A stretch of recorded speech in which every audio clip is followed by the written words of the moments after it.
bienvenidos, bienvenidas, bienvenides, estimados colegas, estudiantes, pensadores y amigos.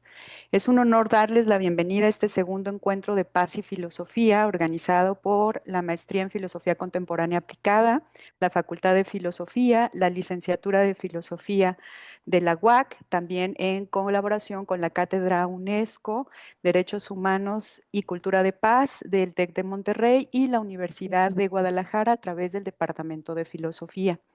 Nos reunimos hoy no solo para intercambiar conceptos, sino para realizar un ejercicio cartográfico urgente. En un momento que a menudo parece fragmentado, el título de este encuentro nos invita a mirar el mapa desde una perspectiva distinta, la de la interdependencia. A menudo se nos ha enseñado que la paz es un estado estático o la simple ausencia de conflicto. Sin embargo, la filosofía nos desafía a verla como un proceso dinámico de reinvención, como una paz imperfecta, como un proceso inacabado, una construcción humana que convive con el conflicto y que se manifiesta en los espacios de cooperación que ya existen, incluso en medio de las crisis, pero también como una paz urgente, como aquella que brota desde abajo, desde la base misma de lo social, desde la capacidad de agencia de los sujetos, como una paz que surge del cuidado, que se basa en el reconocimiento de nuestra vulnerabilidad compartida. Si somos seres interdependientes, la paz no puede ser otra cosa que el sostenimiento activo de los vínculos que nos mantienen vivos. Construir la paz, así entendida, significa desplazar la lógica de la dominación por una lógica de la responsabilidad.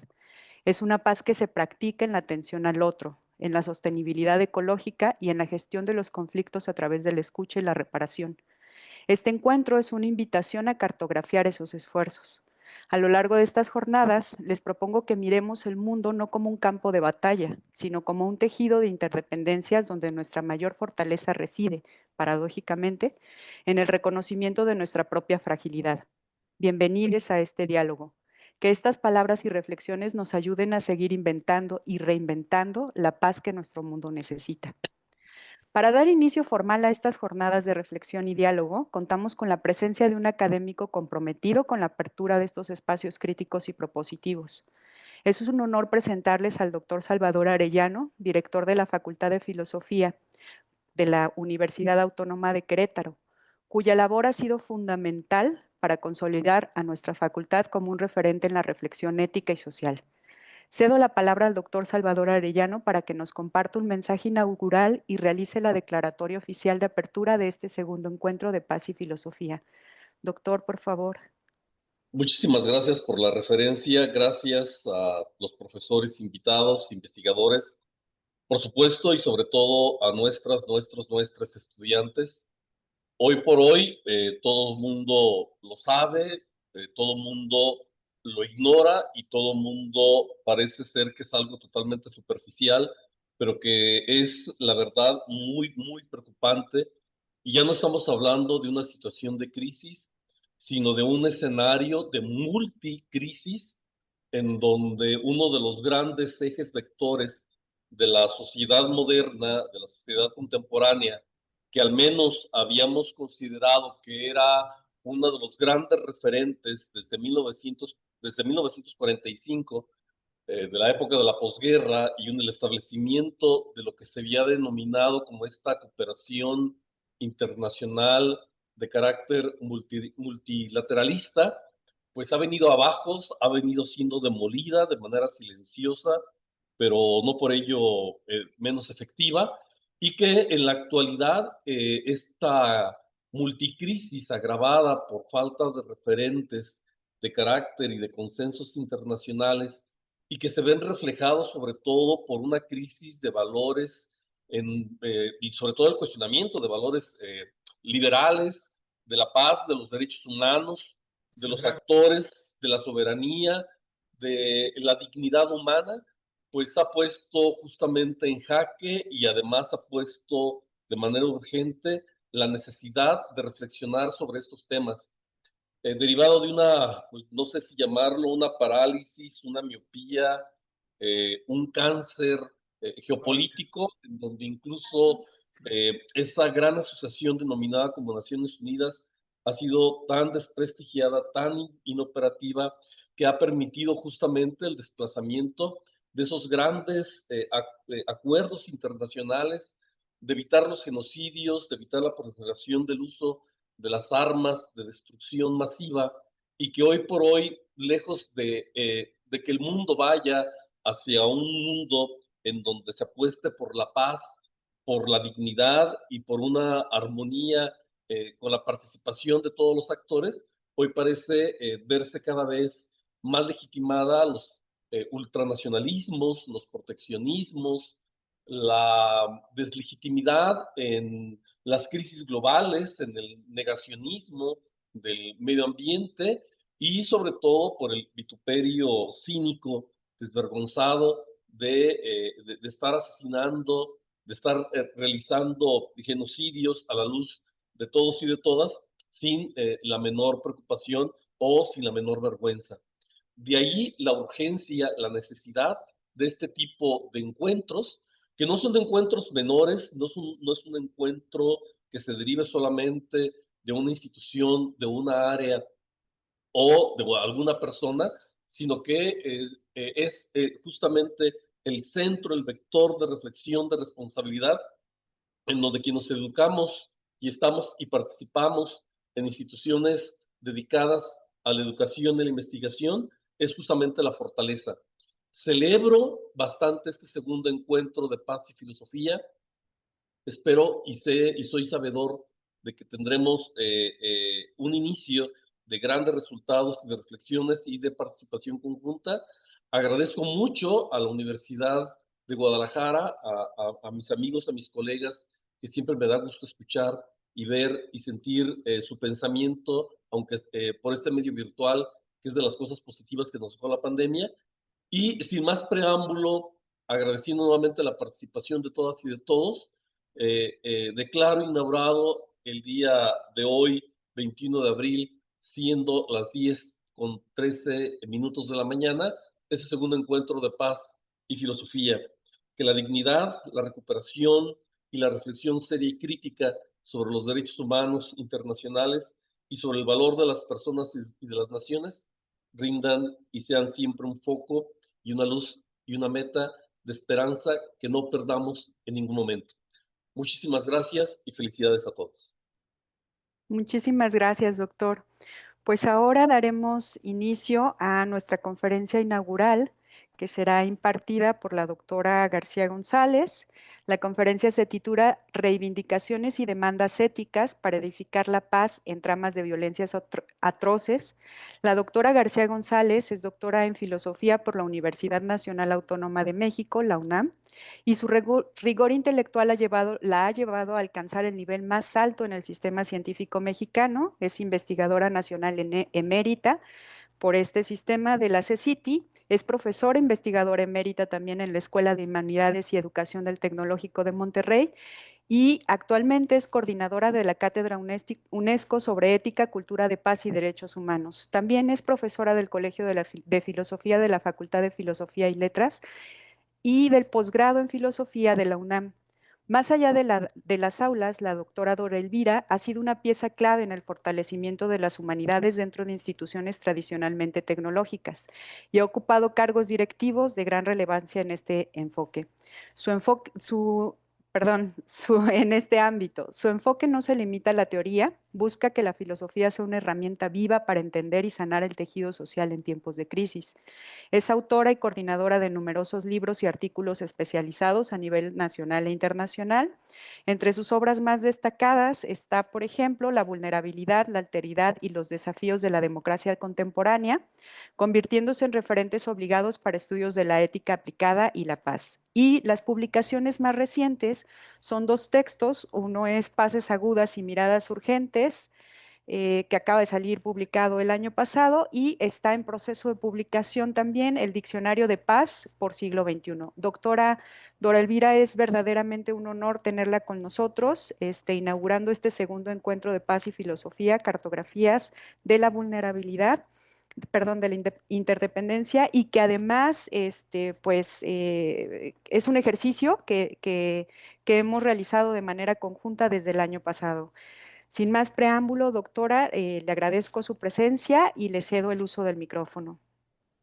Muchas gracias, doctora Ávila. Muchas gracias por esta invitación. Muchas gracias al doctor José Salvador Arellano, director de la Facultad de Filosofía y Letras de la Universidad de Querétaro, a la Universidad de Querétaro que hace posible este evento y la organización del mismo, y a todos ustedes por estar aquí presentes. Me siento muy contenta, muy honrada de estar de nuevo, pues, pensando sobre estas cuestiones que me han ocupado, pues la última parte, digamos, de mi vida académica, porque además creo que los desafíos son inmensos. En esta ocasión, yo voy a hablar el título que yo puse fue Reivindicaciones, algunas reflexiones sobre las reivindicaciones y demandas éticas para edificar la paz en tramas de violencias atroces. Las violencias que se cruzan en nuestro habitar este mundo son enormes, y yo aquí me voy a enfocar básicamente al tema de las desapariciones forzadas, vinculadas con la construcción de paz, ¿no? Y cómo poder hacer en el marco de este enorme, atroz problema de violencia que está amenazando a nuestro país desde hace ya varios años, em, cómo acercarnos a ella, a este problema. Entonces, bueno, voy a hacer una presentación de unas filminas. Como es una conferencia larga, yo voy a leerla para ceñirme al tema, y voy a compartirles algunas filminas para que sea más fácil seguir, ¿no? El hilo de la... A ver, voy a compartir esa, aquí está. Ujú. Correcto. Aquí el tema es, bueno, aquí la voy a ir yo pasando. Quisiera, a ver, ponerla. A ver, déjenme ver si la puedo subir un poquito, que me dé chance, sí, de ponerla en presentación para ustedes, ¿no? Bueno, entonces doy inicio a la lectura de esta conferencia, que se divide en varias partes, recoge ideas que he ido expresando yo en los últimos tiempos, y en diversos escritos y conferencias que ahora relaciono con las desapariciones forzadas. Inicio entonces la lectura del texto, eh, introduciéndolo, pensando ante la marginación y la injusticia, la importancia de la recuperación de la dignidad y la paz. En los espacios sociopolíticos en los que la manifestación de la violencia se resiste incesantemente a paliarse o a detenerse, resulta de gran urgencia la implementación de recursos teóricos y prácticos sobre los que podemos echar mano. Esta exigencia, que no resiste dilación, ha de emerger desde abajo, desde las pluralidades de las comunidades que encierran la fuerza de la dignidad ética y de los marcos comunales. La voz de las personas que reclaman escucha ha quedado sistemáticamente silenciada ante una multiplicidad de eventos, pero de manera explícita en las situaciones de desaparición forzada de un ingente número de personas. Esa voz desoída y abandonada ha surgido de la indignación y busca interpelar a quienes deberían escucharse para redimensionar la dignidad humana en los marcos éticos. Desde abajo se persigue articular resonancias en el común, con acciones que se tejen en la solidaridad y la cooperación, la reciprocidad y la mutualidad, como formas de oponerse a las violencias y construir justicia. Justamente, la paz germinará cuando a partir de esas bases se haga un llamado ético que habrá de dinamizar y fortalecer las voces no escuchadas, sean las de los excluidos del sistema, los precarizados y los vulnerados en lo más radical. Las reflexiones sobre la paz nos obligan a generar posibilidades para erigir una paz que se construye desde nuestros contextos, desde nuestros espacios, una paz que emana de entre nosotros en el comunar.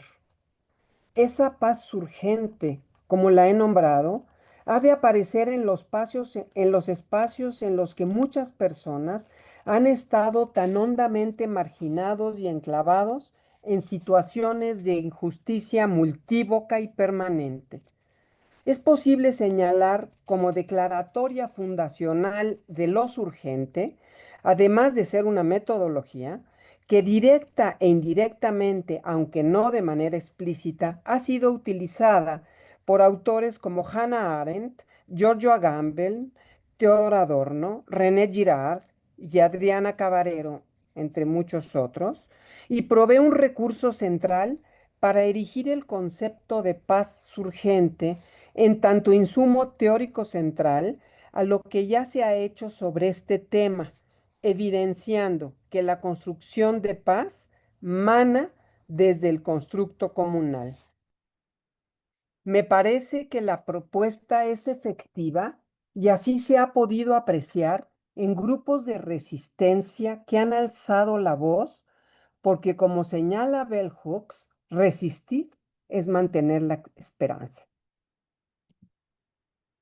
De esta manera, en el marco del imperativo de las teorías por la paz y la justicia, es importante señalar que las voces silenciadas en las desapariciones forzadas tienen su último reducto vital en las propuestas teóricas situadas en la edificación de la paz, como la que defendemos en este escrito, en esta conferencia. La terrible realidad que las desapariciones forzadas nos plantea nos obliga a repensar talantes de construcción de paz que surjan de las formas comunales desarrolladas en marcos dignificantes. Este surgimiento de entornos pacíficos habrá de comprometerse con la participación de personas y con el reconocimiento de su dignidad, en tanto humanos dotados de los recursos para habitar en situaciones y enclaves pacíficos. El efecto de la comprensión de las teorías de la paz probablemente se asemeje al silencio de las víctimas, ese que nunca deja de escucharse y que siempre incomoda la conciencia de los demás. Por ello es tan importante plasmar y aplicar los constructos teóricos de paz a escenarios tan arruinados y malogrados para establecer formas de humanización de la realidad.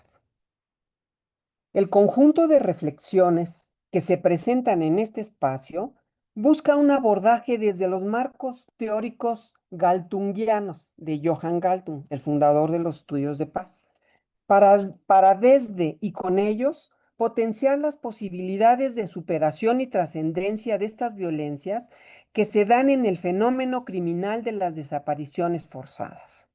Desde ahí se intenta comprender y reconstruir los elementos rotos de quienes son vulnerados por un sistema depredador de vidas humanas.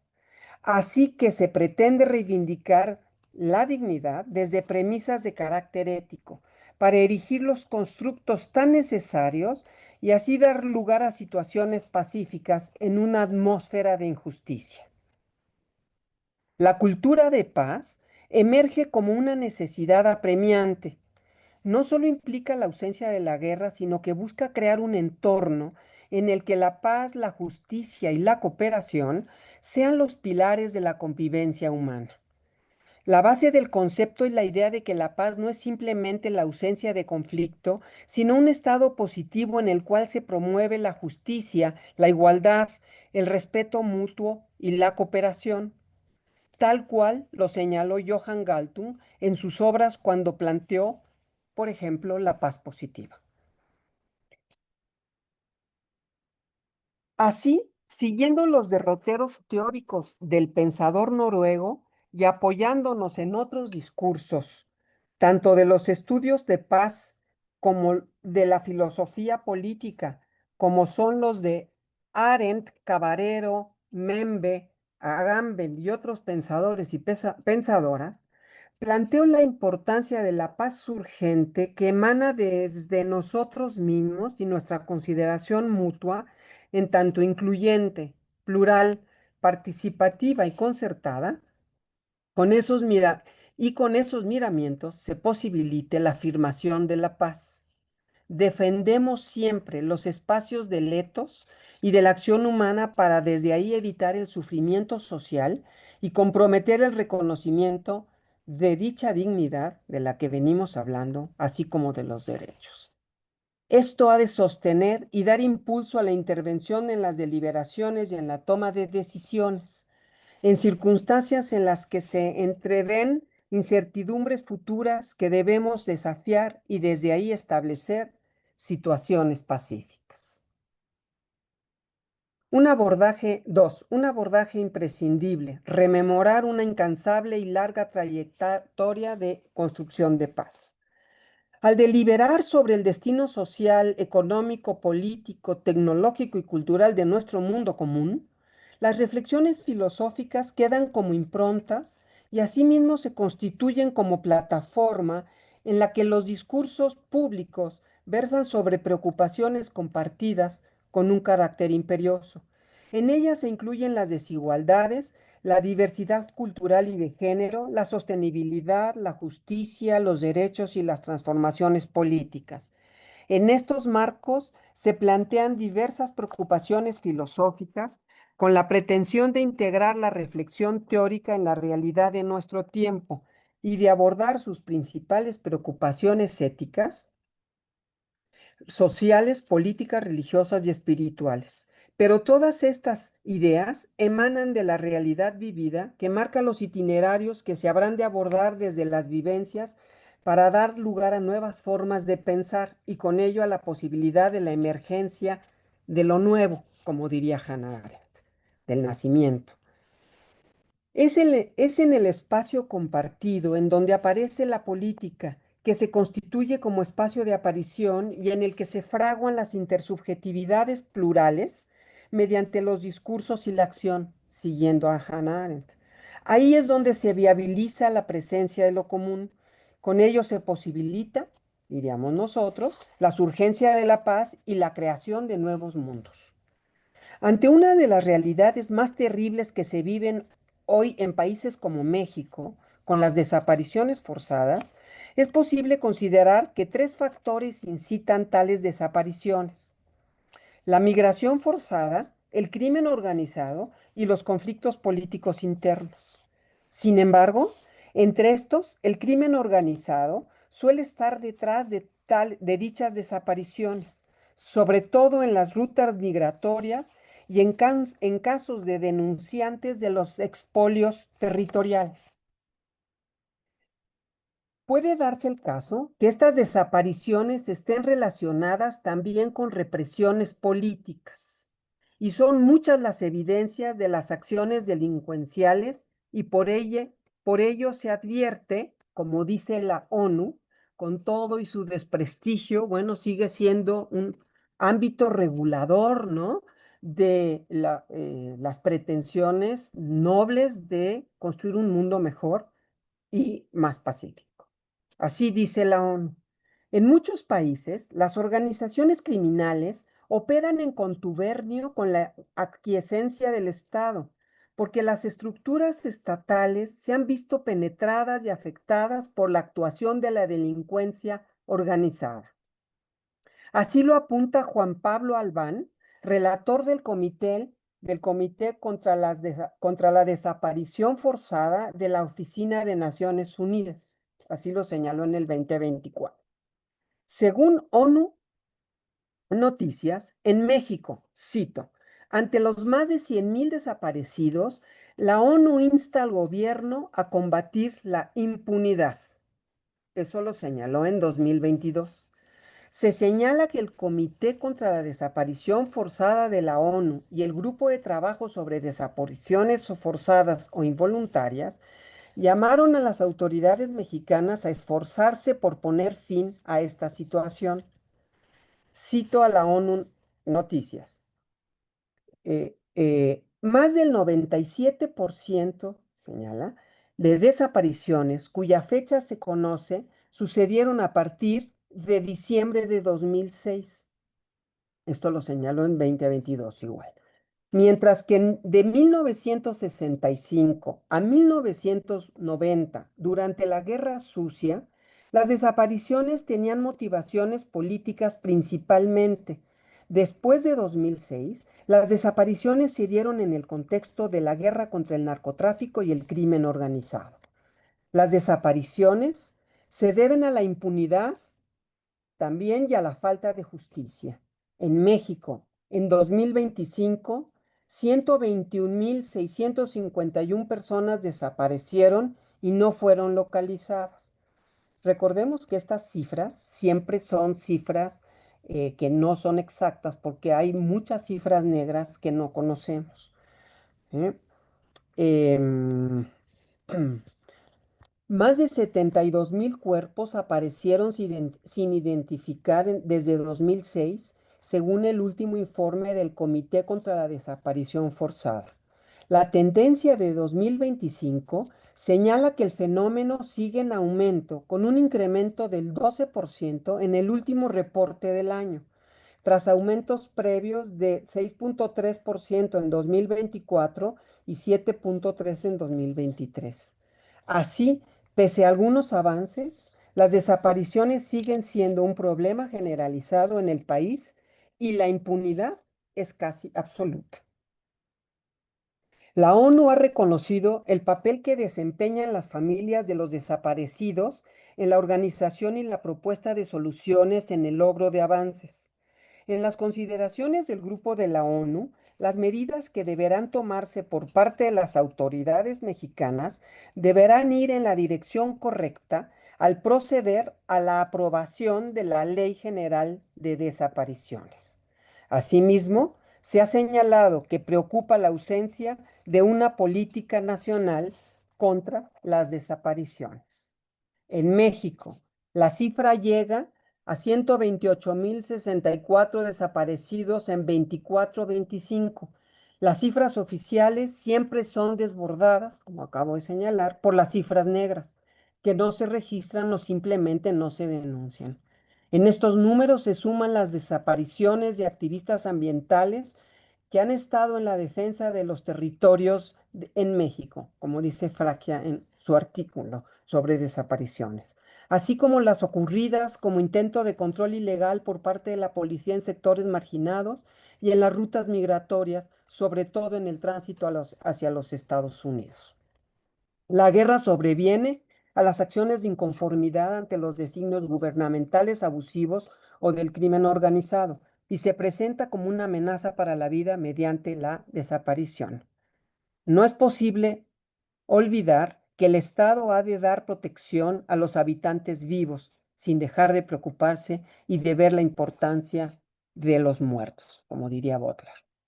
Mirar estas realidades nos obliga a repensar las categorías y las formas de violencia y mirar las maneras de trascender estas situaciones como lo hemos aprendido en los marcos de los estudios de paz. Aún con todo, y con los silenciamientos existentes que forman parte de los efectos de las desapariciones, hay voces que continúan clamando justicia. Esas voces que protestan sin miedo y que palpitan en las conciencias, han buscado ser escuchadas, aún a sabiendas que las amenazas se vierten sobre ellas. Esa valentía de la voz entendida como parresía. Y ese discurso crítico hacia los poderosos es moralmente obligado porque las acciones de poder y dominio con carácter tiránico son incompatibles con la justicia. Además, tal discurso es verídico y tiene la creencia de que la verdad, como que es verdad, como lo señala Foucault y los apunta Butler, ¿no? Esto que se dice en la parresía, además, acaba siendo riesgoso. Se asume que hablar encarna un riesgo político para su cuerpo y para su persona, cuestión que se acerca sobre todo a los activistas que han levantado su voz en cuestiones, por ejemplo, del extractivismo. Las voces que reclaman son formas de resistencia que desafían las acciones de la violencia y saben que por el hecho de levantar la voz se les puede someter a una injusticia mayor por haberse pronunciado, lo que da cuenta de un acto de valentía que implica el coraje como virtud moral. Es una acción ética que involucra a los demás en solidaridad y hace resonar sus voces en contextos de precarización. En conjunto, todas estas voces caracterizadas por la horizontalidad buscan inclusión, igualdad, libertad y antiautoritarismo, lo que da pie a una conformación asamblearia que defiende la expresión y la reunión reivindicativa de la paz y la justicia. Obviamente, se opone a las condiciones de precariedad y a la exposición a la violencia y al abandono de esos cuerpos afectados a lo largo del tiempo.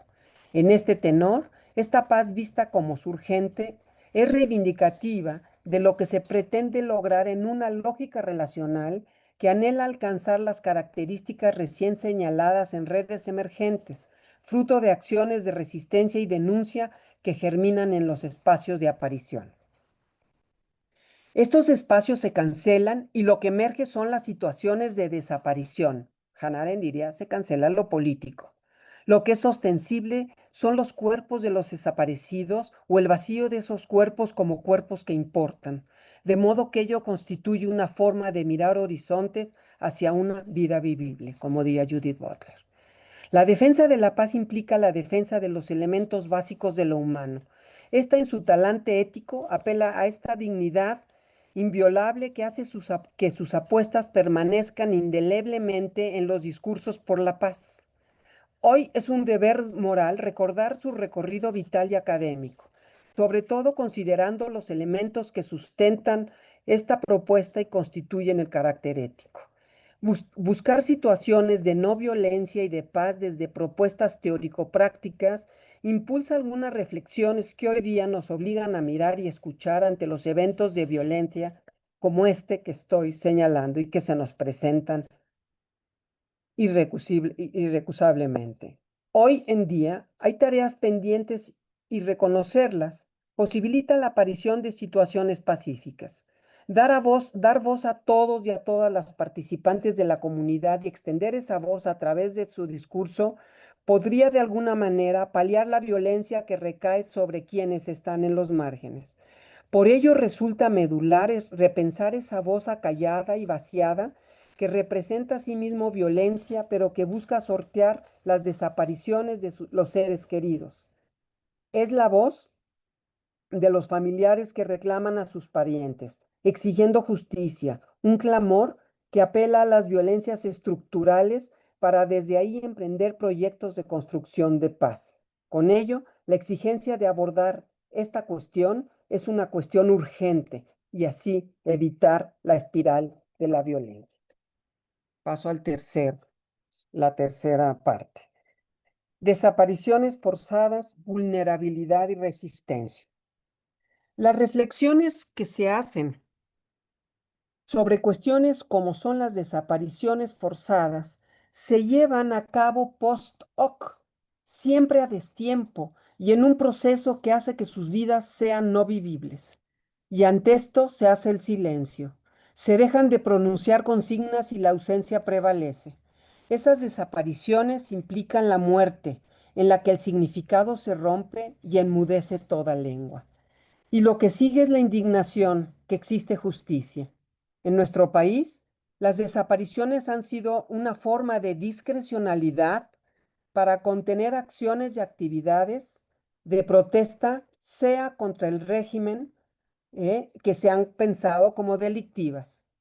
Esta medida, que fue provisional desde los años 70 como recurso de limpieza del cuerpo social y desde lógicas de instauración necropolítica, como dice Achille Mbembe, hoy se continúa con una arbitrariedad total que da pie a violencias y crueldades sociales, con la desaparición impune de personas que quedan silenciadas y olvidadas. Esos usos del olvido se convierten en acciones que modelan las historias. Sin embargo, hay quienes luchan para que esas historias no se escriban con tales ausencias. Ese olvido tiene un tinte de sistematicidad que conlleva estrategias sofisticadas orientadas a eliminar ese pasado. Los testimonios son truncos, artificiosos y de esa manera manipulados. Se niegan los hechos y los acontecimientos, y asimismo se ensombrecen los tiempos reivindicativos. Todo ello se niega y da lugar a enormes confusiones. Esto tiene que ver con el discurso hegemónico que desacredita a las víctimas mirando hacia otro lado y sordeando los reclamos frente a las indagatorias judiciales que eluden la responsabilidad, quedando esta última oculta. La responsabilidad del Estado no puede diluirse. Este ha de dar cuenta de ella explícitamente mediante la aplicación de la justicia. Se trata, en los contextos de las desapariciones, del poder de dar vida o muerte a quien se decida, introduciendo la economía de la muerte, de nuevo Membe, en sus relaciones de producción y poder. Los mundos superiores ejercen su autoridad mediante la violencia y se arrogan el derecho a decidir sobre la vida de los subordinados, Membe de nuevo, y de cualquier persona.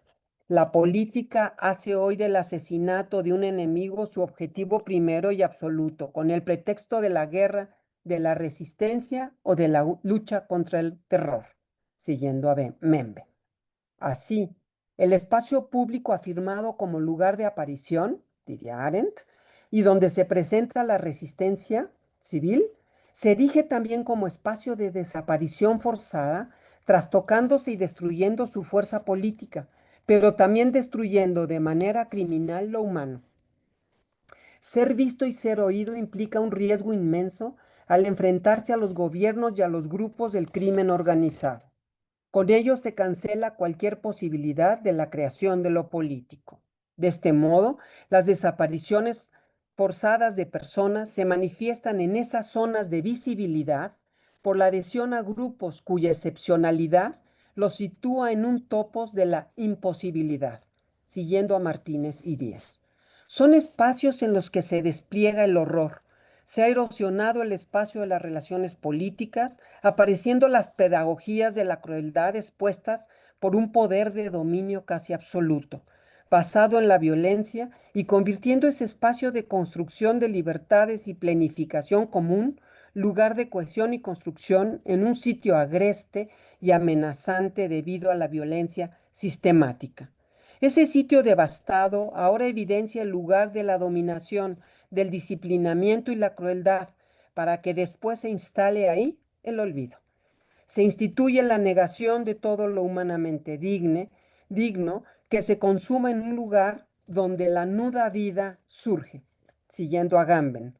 Se efectúa el despotismo de la hostilidad consumada que ostenta un poder de desaparecer. Es un poder que criminaliza y fractura la resistencia política y debilita los vínculos sociales, quebranta la solidaridad, organiza las espacialidades, acrisola la peligrosidad de la disidencia, estandariza la identidad, homologa las prácticas políticas e intensifica las formas de control y vigilancia. La posibilidad de estar siempre expuestos a desaparecer es una amenaza temible, de ahí que ese espacio público se convierta en un espacio de excepción. La condición de los desaparecidos es, cito aquí Lemembe, la pérdida de un hogar, pérdida de los derechos sobre su cuerpo, pérdida desigual, a la vez que se afirma la desigualdad del poder sobre la vida. Fin de cita. Lo que está fuera de la ley, como son las desapariciones, no significa nada, queda oculto y silenciado, de modo tal que es el fondo oscuro de la legalidad donde deambula la muerte del otro.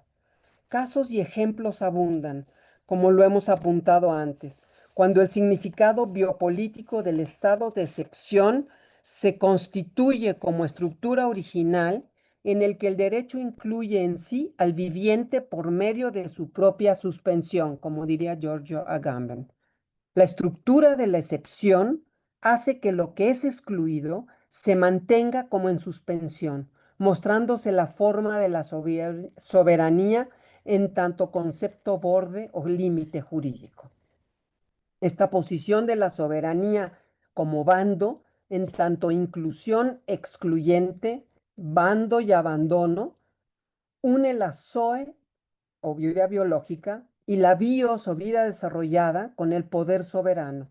Une la zoe o vida biológica, physis, con la nomos. Lo político queda en una zona indeterminada, una relación entre el bando y su abandono, entre lo humano entre el ser humano y el homo sacer o lo insacrificable. Es decir, estos desaparecidos están dentro del bando, pero quedan abandonados porque no hay ley que los proteja.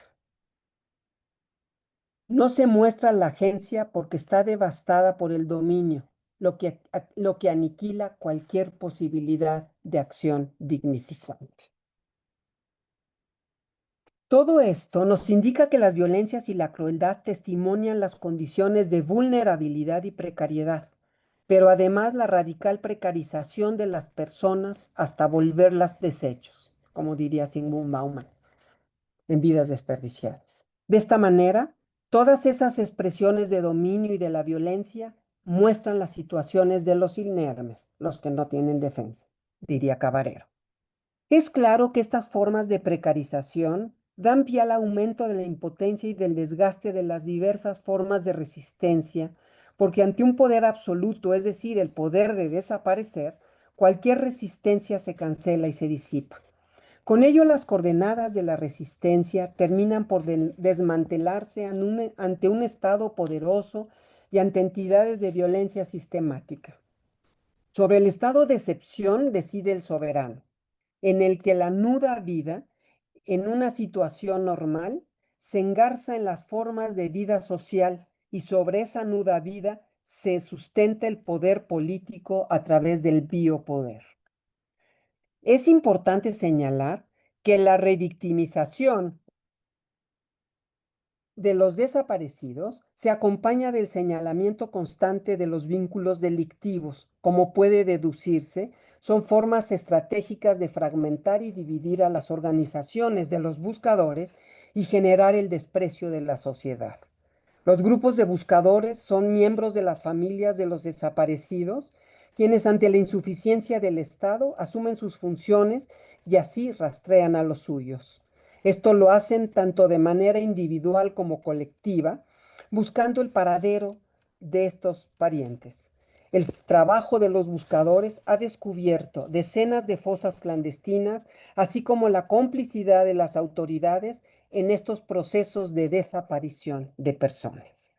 Es terrible ver que en esas desapariciones se manifiesta el ejercicio de la violencia pura, una violencia que avasalla y administra la vida de esta manera, como señalábamos antes, biopolítica. Ese poder se ubica al margen de la ley. Ahí la paz, cito, aquí Lemembe, la paz suele tener el rostro de una guerra sin fin. Así aparecen, fin de cita.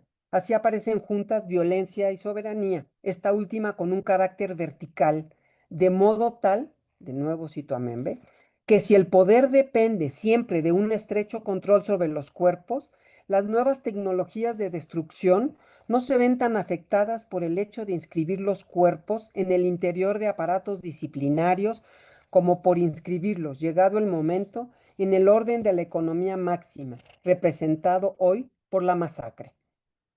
Fin de cita. El gran problema, diría Membe, es que el poder de la muerte nubla las fronteras de la resistencia y la libertad. Las desapariciones, en tanto indicadores de la fuerza total del poder, son llevadas a cabo por el ejército, los órganos policíacos o las organizaciones criminales. Estas acciones son hechos sociales y políticos, pero también constituyen una actividad económica. Son acciones que transitan por lo abyecto y plantean la amenaza de la muerte como cimiento constitutivo del poder. Así, las estrategias de control social, disciplinamiento y represión se manifiestan en esta desaparición forzada de personas. La incertidumbre de no saber si los familiares desaparecidos están vivos o muertos conduce al terror y paraliza cualquier acción. El recelo, la inseguridad y las sospechas ante estas situaciones durante tiempos indeterminados, días, meses o años, suscitan a nivel social que ese terror por la violencia y la desaparición se generalice.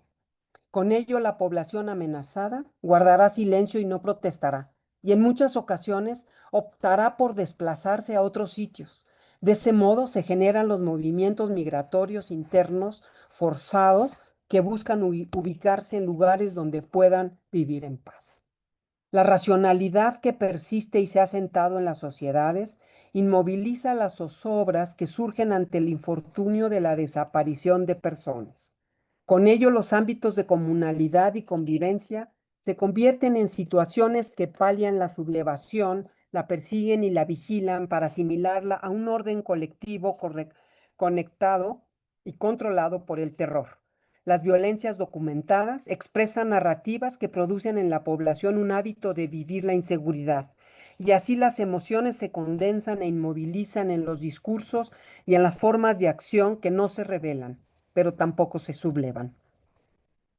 Con ello, cualquier propuesta o realización discursiva se cancela, lo que sustenta la sociabilidad y rompe con las formas de construcción comunal. Ejemplo de esto los tenemos con los movimientos estudiantiles de los años 60 y 70, en el levantamiento del EZLN, en el caso de Atenco y en los movimientos de autodefensa, entre muchos otros. La interpelación cívica acaba por desmoronarse, cancelando así la participación de la sociedad civil y con ello el alejamiento de la ciudadanía. Un alejamiento evidentemente estratégico. La manipulación de las estructuras mentales y del sistema de creencias se va sentando en las fauces del dominio, ya sea estatal o del capital, anulando las posibilidades de diálogo discursivo y de cualquier acción común. Los discursos se van colonizando y se construyen constelaciones de violencias. Ahí se sedimenta una historia de subordinaciones, convirtiendo al cuerpo en un campo expansivo de la mercantilización. Se evidencia así la impotencia de la precarización de la subjetividad y la política, como diría Cristina Rivera Garza en varios de sus libros, ¿no? Los muertos indóciles, aún también, por ejemplo, en el caso de su gran obra, ¿no? La más conocida, el verano de, ¿cómo se llama? El verano de, ay, no me acuerdo el nombre. Bueno, que es la desaparición, el feminicidio de su hermana, ¿no? Que ella narra en su obra. Ella misma afirma, cito, la impunidad trastoca el principio de realidad una vez que su mano feroz te roza la piel o se mete en tus entrañas. La impunidad quita el velo de normalidad a la vida de todos los días. Sabes, y lo sabes a ciencia cierta, que la relación entre el Estado y el ciudadano se ha roto para siempre. Esto lo señaló en una conferencia la semana pasada, una conferencia que impartió en la UNAM la semana pasada. Esta investigadora y escritora define la impunidad como la ruptura definitiva del pacto social y estatal, conformando a la víctima en un paria, despojado de protección.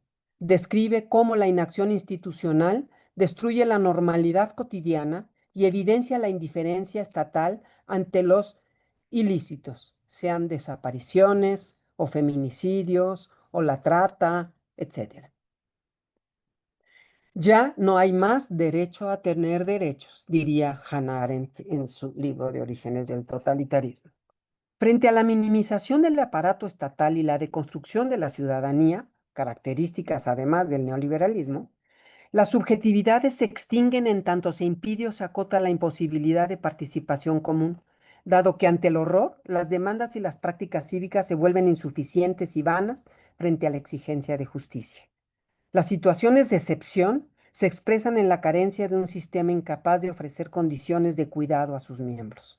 Se instrumentalizan las relaciones entre sus cuerpos, vivos o muertos, que habitan esos espacios, de modo que esas excepcionalidades se convierten en estrategias de negocio y de extracción de plusvalor. Las relaciones de complicidad entre las instancias estatales y las corporaciones del crimen organizado dan lugar a situaciones de precarización que con la explotación ilimitada trastocan la política. La subjetividad neoliberal, desplegada a través de una serie de mecanismos de corte político y jurídico, da cuenta de las tecnologías de anulación empleadas en esos espacios de la esfera pública, donde se escenifica la inseguridad y se confirma un cúmulo de violencias. Ahí es donde aparece la vulnerabilidad máxima de los cuerpos que evidencian su violentación, quedando inermes, en tanto cito a Cabarero, el inerme es quien no tiene armas y por lo tanto no puede ofender, matar o herir. Y en este sentido, es la vulnerabilidad máxima ante las acciones de desaparición que se acompañan de las narrativas de una terrible crueldad.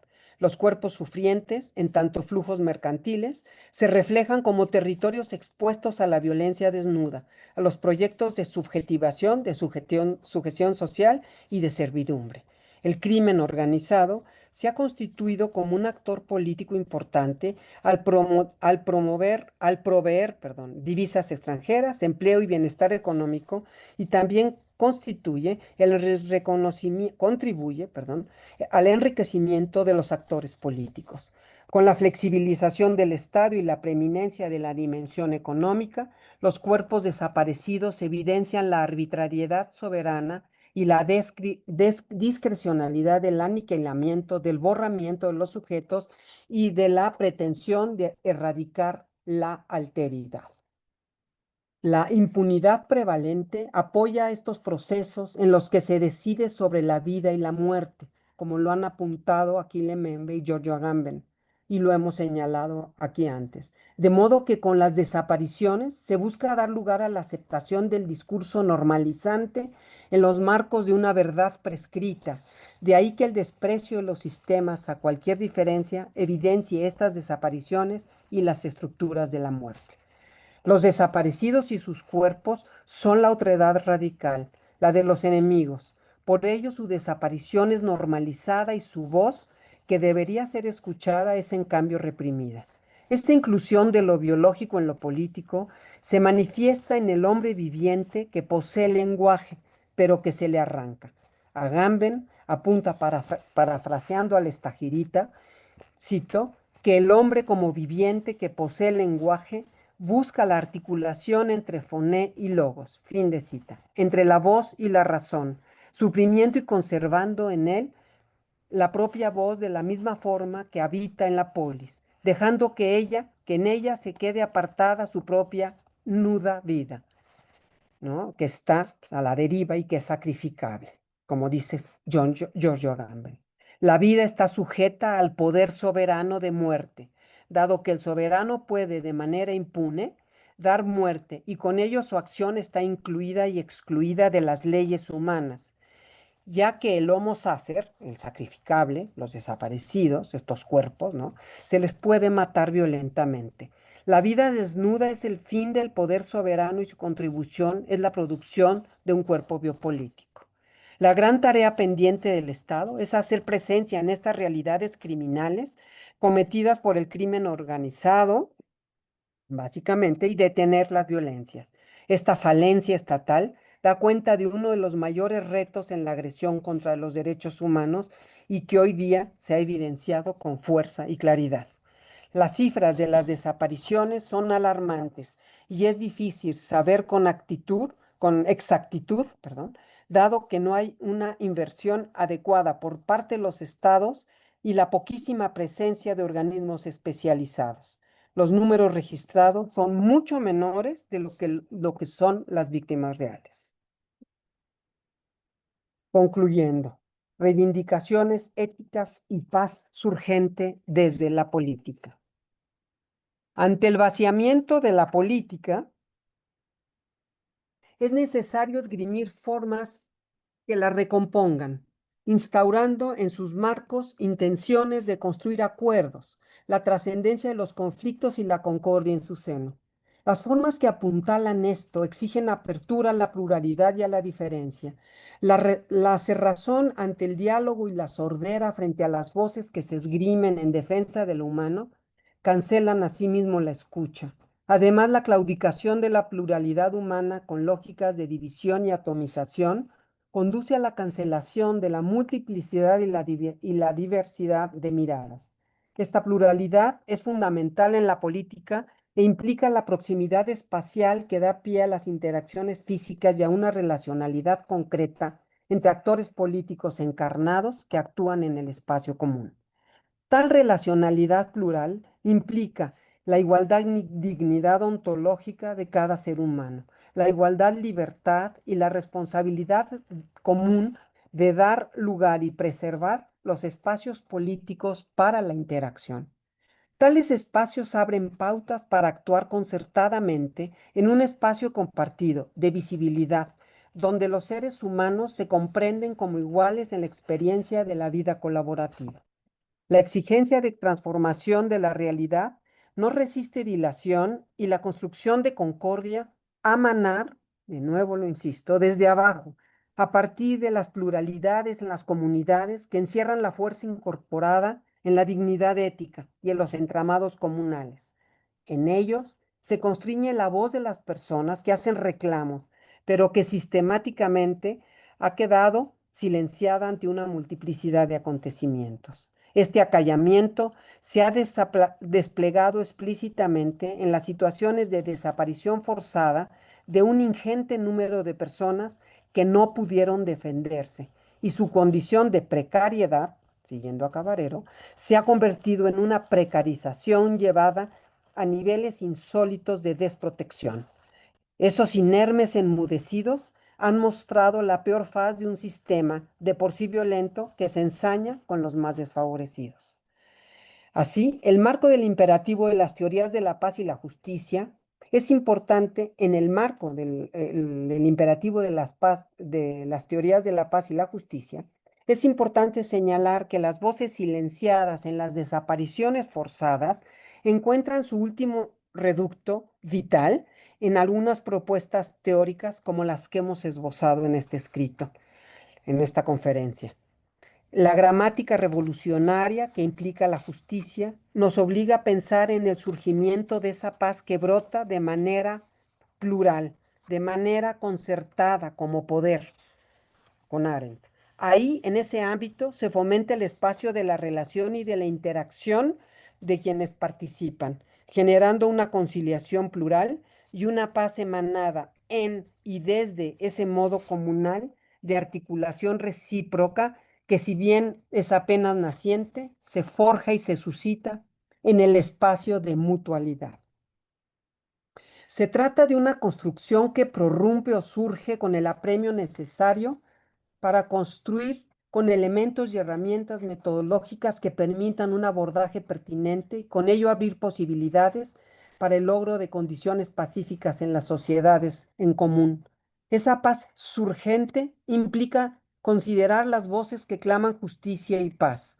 De ahí que ante posiciones de poder absoluto sobre las personas y sus cuerpos, una paz surgente dé pie a las actividades solidarias que dinamizan las voces y exigen la presencia de la justicia y por ende un Estado de derecho.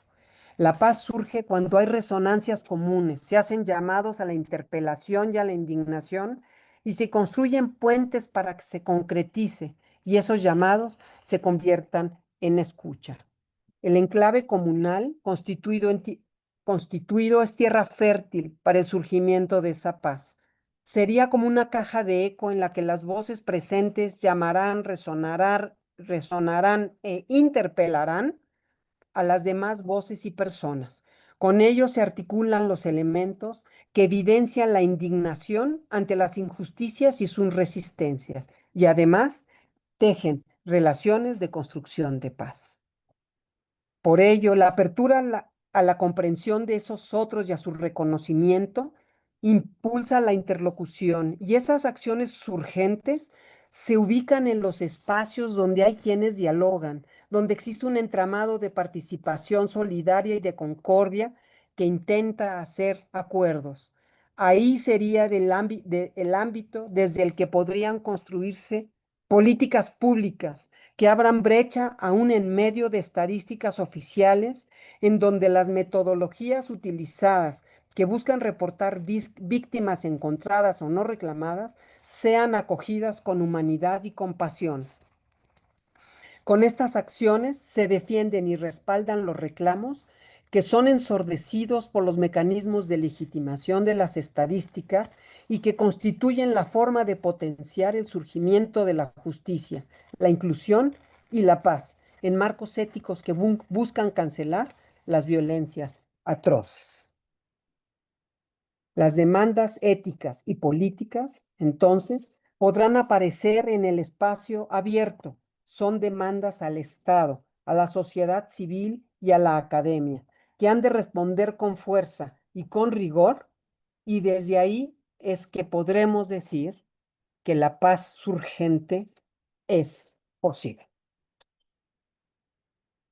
Muchas gracias. Con esto cierro. Muchísimas gracias, doctora Dora Elvira García, por compartirnos esta conferencia. Vamos a dar espacio para que las personas que nos están siguiendo la transmisión en Facebook hagan preguntas, también los que estamos conectados en la liga de Zoom, hagan preguntas, comentarios y bueno, me gustaría también recalcar la presencia de una invitada muy especial en el público. Se encuentra con nosotros también conectada la doctora Irene Comins Mingol. Ella será nuestra conferencista para el cierre del encuentro. Doctor Irene, es un placer tenerla aquí. También dos grandes referentes de la filosofía para la paz. La verdad es que nos sentimos honrados y honradas y honrades por la presencia tanto de la doctora Dora Elvira como de la doctora Irene, a quien escucharemos el próximo jueves a las 10 de la mañana para su conferencia. Entonces ahora cedo los micrófonos a quienes tengan dudas, tengan comentarios para la doctora Dora Elvira. Levanten por favor la mano de manera ordenada. Eh, eh, vamos a abrir como la fila, pero bueno, en lo que se animan, ¿no? Porque siempre como de repente causa un poco de estrés, ¿no? Preguntarle a las grandes personalidades. A mí me gustaría, doctora, que en el marco precisamente de esta propuesta que usted nos hace acerca de la paz urgente, pues nos hablara un poco de de qué papel juega específicamente la imaginación ética para romper ese silencio cuando las posibilidades de cambio real parecen inexistentes, ¿no? En condiciones tan atroces como las desapariciones forzadas y toda la violencia estructural y la violencia también simbólica, ¿no? Que valida y legitima todo esto. Muchas gracias, Ángela. Muchas gracias. Un gusto saludar a la doctora Cummings, amiga querida. Y gracias por la pregunta, Ángela. Sí, bueno, la imaginación ética, yo lo he hablado esto y lo he señalado en muchos escritos, es central para la construcción de paz, porque la imaginación ética es la que permite concebir alternativas, ¿no? A las situaciones que vivimos, estas situaciones terroríficas de violencia, como son las de las desapariciones forzadas, entre muchas otras, ¿no? La imaginación ética hace posible entonces em, hacer presente, digamos, lo ausente, ¿no? Hacer presente lo que puede ser posible, ¿no? Y imaginar además nos pone en el lugar de los demás, nos posibilita imaginarnos en su sitio, ¿no? Y desde ahí refrendar, ¿no? Vitalmente vivir estas fibras, ¿no? Humanas para poder entender el sufrimiento de los otros, ¿no? Poniéndonos, imaginándonos en su lugar, ¿no? Eso me parece que desde una perspectiva ética es fundamental, ¿no? El poder imaginarnos en lo que están viviendo los otros, en esas situaciones en donde es una indefensión total, ¿no? De estos ciudadanos que te pueden desaparecer y no hay forma de que nadie te defienda, ni nadie te genere acción alguna para evitarlo, ¿no? Y como ya lo decía, ¿no? Es lo que permite estas violencias terroríficas, ¿no? Entonces, imaginar otro mundo, otras posibilidades, pero no solo imaginarnos, sino impulsarnos a la acción, porque la imaginación impulsa la acción haciendo posible, ¿no? Haciendo factible que alterar lo que sucede como norma vital y como norma de acción en el mundo que vivimos. ¿no? De manera que esta imaginación ética en acción, ¿no? Nos eh, hace posible que surja esta paz, ¿no? Generando esta paz desde abajo, desde la participación, desde la relacionalidad, desde el comunar conjunto, ¿no? Que son conceptos que yo he venido trabajando de manera importante para la articulación de pensar esta paz urgente. Muchísimas gracias, doctora. También pensando como precisamente en estos espacios, digamos, de construcción de la paz urgente, ¿qué papel juega el perdón ahí? Y sobre todo en estos casos, ¿no? En los que es difícil, pues primero focalizar a quién perdonar, cómo perdonar, ¿no? Y cómo eso está vinculado con la comunalidad. Ujú. Sí, es que el tema del perdón es complicado, es amplísimo y esto daría para otra conferencia o para otro grupo de conferencias, ¿no? Em, Porque el perdón implica señalar que lo que sucedió no debía de haber sucedido y cómo se afronta, ¿no? em, pues se afronta y yo aquí tomo siempre, ¿no?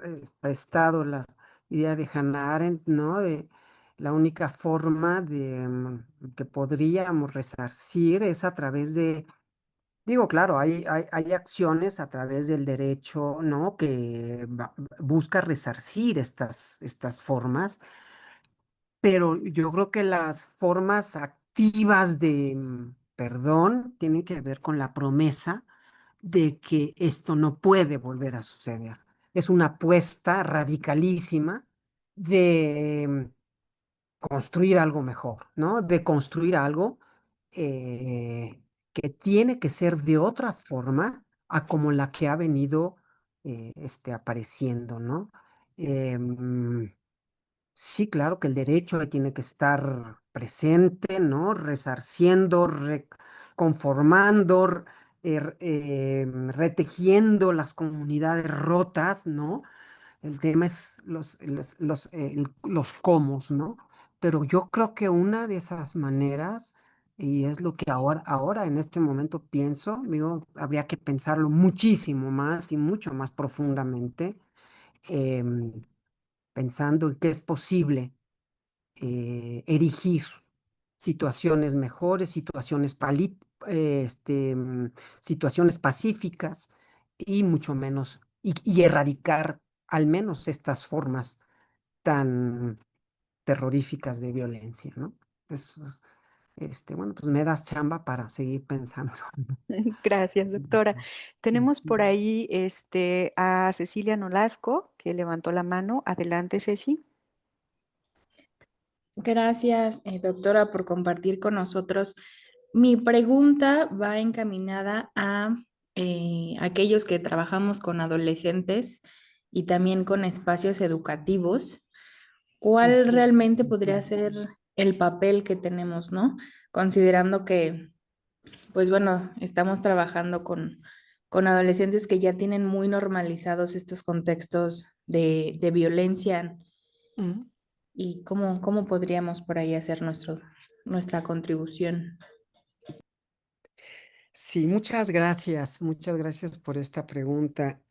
Mira, en realidad yo creo que pues esa es la gran tarea que tenemos, ¿no? Y que yo creo que el sistema, tanto social, pero también educativo, que está en manos del Estado, tendría que replantearse la educación para la paz de una forma mucho más contundente, mucho más seria e inmediata, ¿no? Porque es fundamental que ¿no? todos entendamos en la sociedad y los jóvenes que son los que tienen en un país como el nuestro, que han ya hecho casi propio, ¿no? De lo humano la violencia, que se trastoquen estas ideas, digamos, que son reales, pero que son prejuiciadas, porque no es lo que debería de ser, porque es lo que nos ha impactado, cómo trastocarlas. Y por eso yo sí creo que ahí la imaginación es importantísima en la construcción de la paz, ¿no? No creo que haya otras formas más que estar insistiendo, por un lado, ¿no? Y por el otro lado, por un lado el educativo, como acabo de señalar, pero el otro lado, construir y retejer el tejido ciudadano, el tejido social, ¿no? A través de estas formas de desde abajo que emane retejiendo y resarciendo, ¿no? Resurciendo, ¿no? También estas tramas, ¿no? Que han sido las tramas sociales profundamente violentadas, profundamente rotas. Em, yo creo que es sí a través de propuestas educativas que trastoquen estas apuestas de violencia y vida. Yo creo que imaginando, pensando en que hay otras formas alternativas de vivir, ¿no? Yo creo que aquí tiene que haber programas muy fuertes. Nosotros hace años empezamos en lo práctico a buscar estos programas, ¿no? No es fácil entrar porque nosotros sabemos que las autoridades tienen en la mano, ¿no? Entre sus manos, lo que es la educación. Entonces es complicado hacerlo de manera oficial, pero pues hagámoslo de manera comunal, ¿no? Social, desde abajo, desde lo que nos comporta en lo más chiquitito, ¿no? Para ir ampliando poco a poco las esferas de impacto.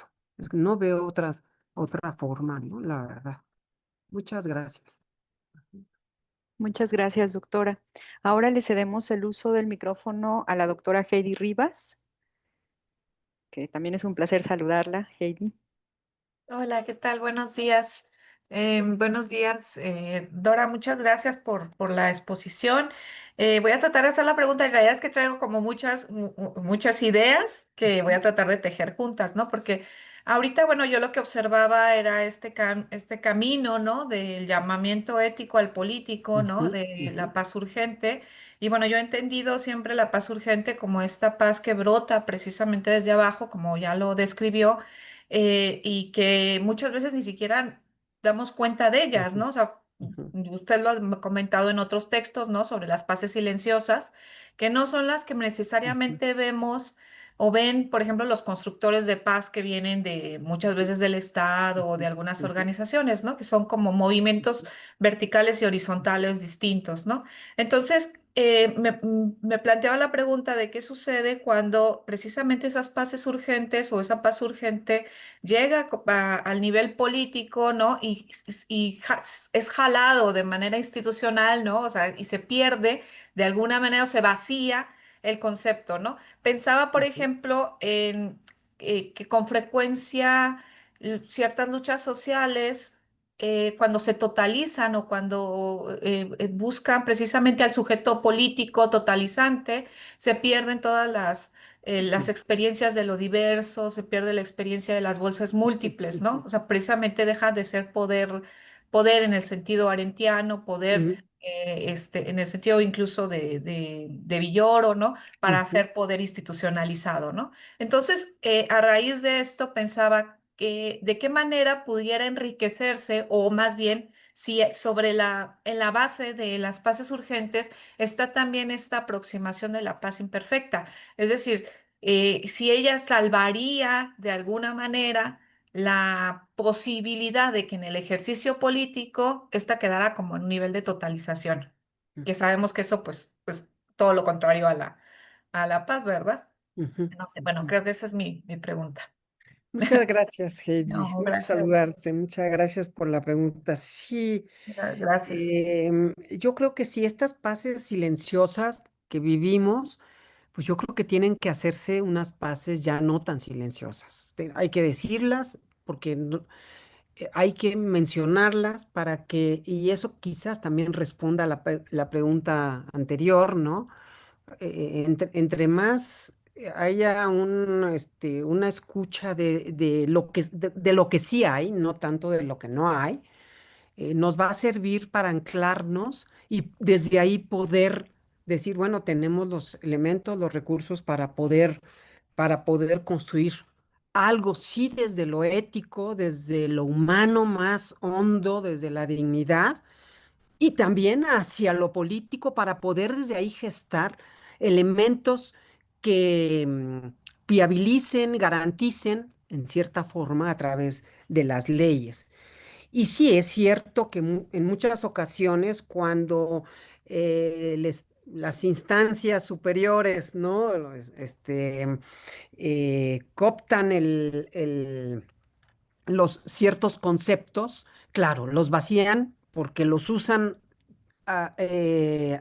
vamos, justificativamente, no justificatoriamente para cualquier acción que hagan. Entonces, decir, sí, claro, fíjense como si ya estamos abordando el tema de la paz, porque fíjense como el programa A, el B, el C, a lo mejor, ¿no? Y en realidad, pues ahí se vacía. Además, hay un desgaste. Hoy día la gente, cuando uno le habla de que uno trabaja temas de paz, pues, casi se ríen, ¿no? Porque decir, ¿de qué están hablando? Se ha vaciado el concepto por el excesivo uso y por el mal uso también y por la traición, ¿no? A decir, bueno, es que sí, a ver, si ha habido personajes a los que han sido, digamos, em,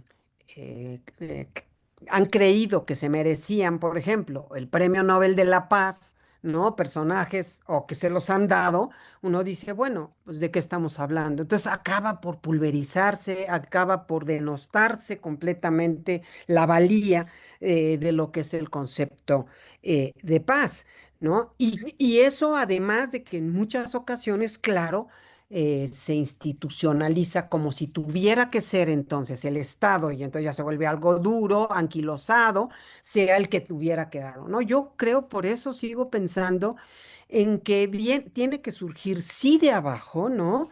Como lo he insistido, a través de acciones del comunar, a través de acciones que justifican, digamos, una relacionalidad ontológica de quienes estamos haciéndolo, ¿no? En el caminar, en lo cotidiano, en algo contextual, ¿no? Pero que habrá de ir hacia arriba en tensión, ¿sí? No de desafanarnos de lo que nos toca hacer y que cuando ya, digamos, pensemos, ojalá pudiéramos pensarlo, lo hubiéramos alcanzado, entonces lo dejáramos a las instancias superiores, ¿no? Yo creo que esa tensión tiene que seguir y tendrá que ser, yo creo que en los terrenos de la paz, yo creo que la paz tendrá que estar funcionando en el constructo de lo social, de la comunidad, ¿no? Con las instancias siempre en tensión, siempre en tensión. Habrá lógicas que ellos tengan que, ¿no? Que den la pauta, que sean garantes, pero abajo, los que estamos allí en el contexto, en los hechos, seremos los que tendremos la palabra. Y yo creo que no me parece que haya ser otra. Y así estaremos nosotros vitalizando el contenido de lo que es la paz. ¿No? Es decir, no se lo dejamos a alguien que la siga definiendo y que la vaya vaciando, vaciando, porque nadie va a creer en eso, porque es algo construido que va a quedar que va quedando solamente como el cascaroncito y se vacía, ¿no? Nosotros tenemos que darle ese sentido desde este actuar común, ¿no? A través de las acciones conjuntas, participativas, ¿no? Es si yo creo que no hay otra forma, ¿no? Como lo pienso yo. Muchas gracias, Heidi. Muchísimas gracias, doctora. Completamente de acuerdo. Vamos a ceder la palabra ahora a Uciel, a Said Uciel Cosmes, y después a Octavio. Adelante. Gracias, doctora. Doctora, yo tengo un planteamiento sobre la vigilancia y que al final termina, bueno, deriva en otra pregunta. Yo quisiera saber cuál es su opinión sobre la vigilancia como método para pacificar, ya que si bien puede haber un sector de la población en contra de la vigilancia por ser una práctica de control, Para la propiedad privada es una práctica común de protección de los bienes privados, práctica a la cual además se suma el Estado, ya que se instrumentaliza al hacer la justicia y la ley algo funcional para la clase capitalista, pero no para la sociedad. Y de ahí mi segunda pregunta, ¿son las desapariciones forzadas parte de una lucha de clases? Ujú,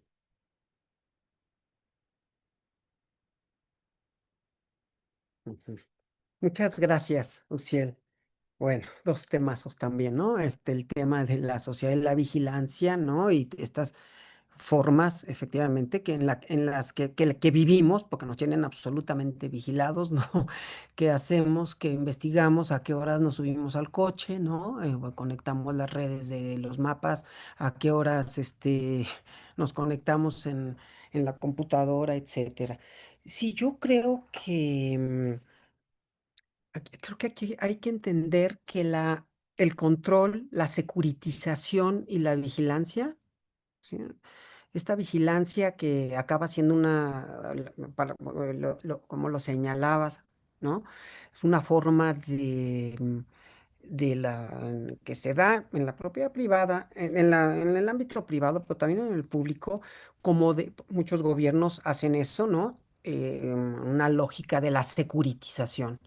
La securitización no es construcción de paz, ¿no? Todavía la securitización sería un paso, quizás es otra cosa, y en todo caso sería un paso previo, ¿no?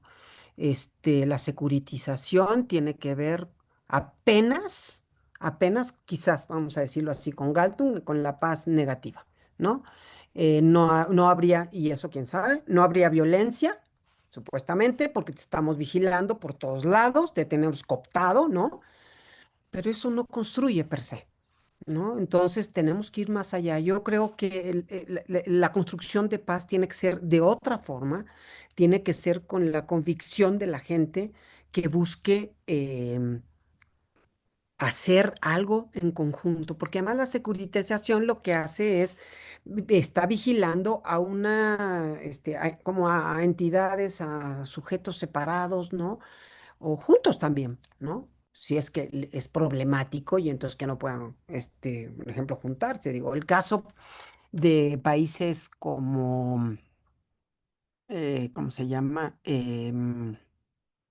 No Nicaragua, El Salvador, ¿no? Creo que es clarísimo. Es decir, ¿cómo se va a construir la paz allí? Pensando en que todos los que tienen cierto perfil tienen que ser, pues, en realidad desaparecidos también, ¿no? O criminalizados. Y entonces, ¿cómo construyes ahí la paz? ¿No? No es suficiente, no es suficiente, ni siquiera necesario, porque estarías cancelando, ¿no? En el caso ya de una securitización tan violenta como es el caso este, mm, del Salvador con Bukele, ¿no? No construye paz, construye miedo, es otra cosa. La construcción de miedo, el hecho de que en la sociedad esté instaurado el miedo y el horror, eso no genera situaciones pacíficas, ¿no? Ahí es otro temazo, ¿no? Hasta dónde el miedo, qué hace el miedo, ¿no? La segunda pregunta que agradezco es si las desapariciones forzadas una evidencia de lucha de clases. Yo creo que es una evidencia de las violencias estructurales sistemáticas, ¿no? Históricas en un país como México. Y entre estas violencias, la pobreza es una de tales, ¿no? Entonces, sí, claro, son quizás quienes están a la deriva, los que menos podrían a lo mejor defenderse, los inermes, ¿no? Como diría Cabarero, ¿no? Esta violencia estructural siempre se va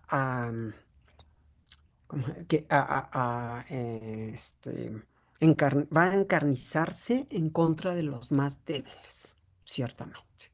Entonces, parece que algo hay de lo que planteas tú. ¿Sí? Son violencias estructurales históricas, históricas en este país, centenarias. Sí. Muchas gracias. Espero haber contestado. Muchas gracias, doctora. Vamos ahora, el otro participante parece que se desconectó, entonces le vamos a ceder la palabra a Alberto Pulido. Alberto, adelante. Sí, gracias, doctora Dora Elvira. Ha sido muy enriquecedor escuchar la conferencia. Tenía solo una pregunta, que era ¿cuál es el lugar de la víctima o el paria o los inermes que hayan nombrado en la construcción colectiva de la paz urgente? ¿Y dónde podríamos leerla al respecto de la imaginación ética y de la paz urgente? Nada más. Muchas gracias, Alberto, muy amable. Este, sí, yo creo que sí, precisamente estos inermes, em, que son, digo, ahí Cabarero lo trabaja muy bien, pues son los que no tienen, no se pueden defender, ¿no? Serían los vulnerables de los vulnerables, ¿no? Y si todos tenemos esta condición, yo lo pasaba rápido en el escrito, ¿no? En la conferencia, la condición de precariedad, sin embargo, los sistemas lo que hacen es precarizarnos más aún, ¿no? De manera que esta precarización nos deja pues completamente en una vulnerabilidad enorme, ¿no? Y sí, claro, en esta vulnerabilidad en donde seríamos pues, la figura del paria, ¿no? Arentiano, que es tan importante, tan sugerente, ¿no?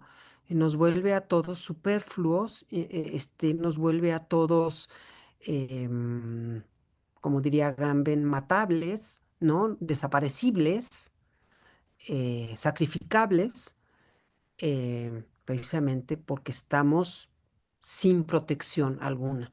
Por eso el estado de excepción ahí es importante, porque el estado de excepción lo que hace es levantar la ley, se suspende la ley.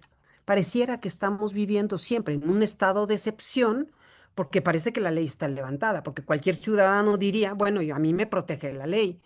Cuando estas personas amenazadísimas en su vida, ¿no? Son desaparecidas, pues ni siquiera eso aparece, ¿no? No hay ni siquiera la ley.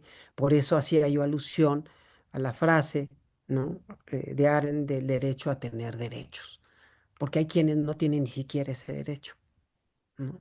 Los derechos, parece que estaríamos en un estado de indefensión total en donde la ley no existe. De facto, todos lo sabemos.